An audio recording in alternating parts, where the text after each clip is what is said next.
शिक्षण निरीक्षक बृहन्मुंबई पश्चिम विभागाचे जिल्हास्तरीय विज्ञान प्रदर्शनाचे आयोजन children welfare centre high school Andheri पश्चिम येथे करण्यात आले होते। या विज्ञान प्रदर्शनाचा सांगता समारंभ शिक्षक आमदार कपिल पाटील यांच्या प्रमुख उपस्थितीत पार पडला।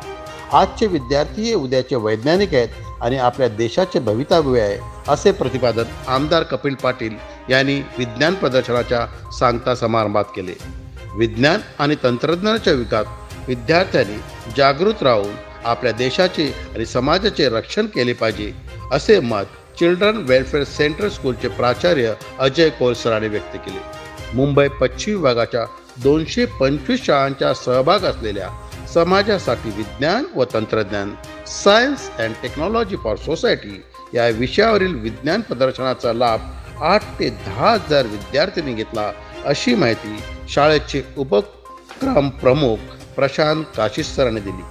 गेली 17 वर्षे प्रयोगशाळा सहाय्यक म्हणून प्रकल्पात उल्लेखनीय कामगिरी करणाऱ्या हंसराज मोरारजी पब्लिक स्कूलचे हितेंद्र राठोड यांनी आपली परंपरा कायम राखत यावर्षी सुद्धा विज्ञान प्रदर्शनात द्वितीय क्रमांक प्राप्त केला। शिक्षण निरीक्षक नवनाथ वनवे यांनी मुख्याध्यापक व शिक्षकांमध्ये उत्कृष्ट समन्वय साधून या कार्यक्रमाचे आयोजन केले होते।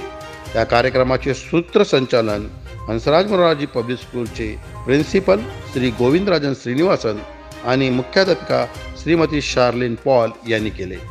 व्हिडिओ जर्नलिस्ट प्रकाश पांचासह उदय नरे, अक्रॉस स्टेट्स, मुंबई।